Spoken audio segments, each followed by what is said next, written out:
Assalamualaikum warahmatullahi wabarakatuh. Hari ini saya akan menjawab pertanyaan untuk memenuhi ujian akhir semester mata kuliah Profesi Pendidikan dan Tenaga Kependidikan.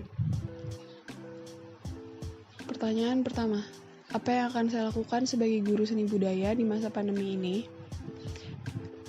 Yang akan saya lakukan adalah pertama, tetap mengajar sesuai ketentuan, sesuai dengan KD, indikator, dan lain-lain. Kedua, sebagai guru tidak melalaikan kewajiban untuk mengajar, membimbing, dan memberikan ilmu kepada siswa.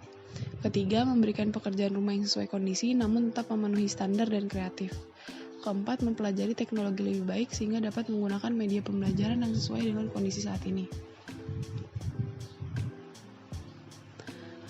Pertanyaan kedua, di masa PJJ apa yang bisa dilakukan kepala sekolah terkait kompetensi manajerial dan kewirausahaan? Kepala sekolah tetap harus melakukan, pertama, menyusun perencanaan program kegiatan belajar mengajar selama PJJ berlangsung untuk berbagai tingkatan. Landasannya mampu menyusun perencanaan sekolah untuk berbagai tingkatan perencanaan. Kedua, memanfaatkan teknologi serta media yang dapat digunakan untuk proses belajar mengajar. Landasannya terampil dalam memanfaatkan kemajuan teknologi informasi bagi peningkatan pembelajaran. Ketiga, mengembangkan organisasi sekolah dengan teknisi pembelajaran di bagian operator untuk memantau jalannya pembelajaran melalui daring. Landasannya mampu mengembangkan organisasi sekolah sesuai dengan kebutuhan. Keempat, mengelola pengadaan fasilitas sesuai dengan peraturan yang berlaku. Landasannya mampu mengelola sarana dan prasarana sekolah dalam rangka pandayagunaan secara optimal.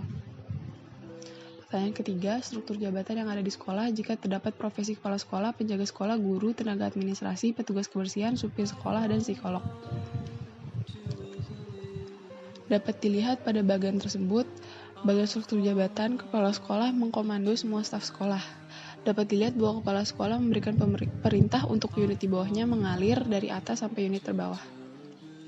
Pertanyaan keempat, peran pengawas kepala sekolah dan organisasi profesi dalam meningkatkan kompetensi guru.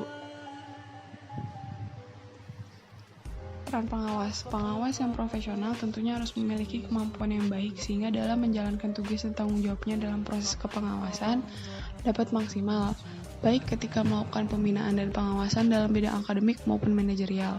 Rencana program supervisi akademik dan supervisi manajerial, implementasi supervisi akademik dan supervisi manajerial, serta evaluasi hasil pengawasan dan tindak lanjutnya. Peran kepala sekolah. Kepala sekolah sebagai edukator, kepala sekolah sebagai manajer, kepala sekolah sebagai administrator, kepala sekolah sebagai supervisor, kepala sekolah sebagai leader, kepala sekolah sebagai wirausahawan. Peran organisasi profesi, expertise atau keahlian. Tuntutan keahlian digambarkan sebagai kemampuan personal yang memiliki daya ganda, yakni di samping memiliki keunggulan kompetitif atau competitive advantage, sisi lain yang mempunyai keunggulan comparative advantage. Responsibility tanggung jawab profesi pendidik di samping tuntutan bidang akademik dengan perannya sebagai ahli pengetahuan. Secara bersamaan, guru membawa beban moral sebagai pendidik moral. Corporateness, sebuah realitas yang sulit dipungkiri jika dalam menjalankan aktivitas profesinya mendapatkan gangguan, maka sebuah solidaritas akan membantu. Terkait dengan ini, maka peran perlindungan terhadap anggota organisasi dapat terrealisasi. Sekian presentasi dari saya. Wassalamualaikum warahmatullahi wabarakatuh.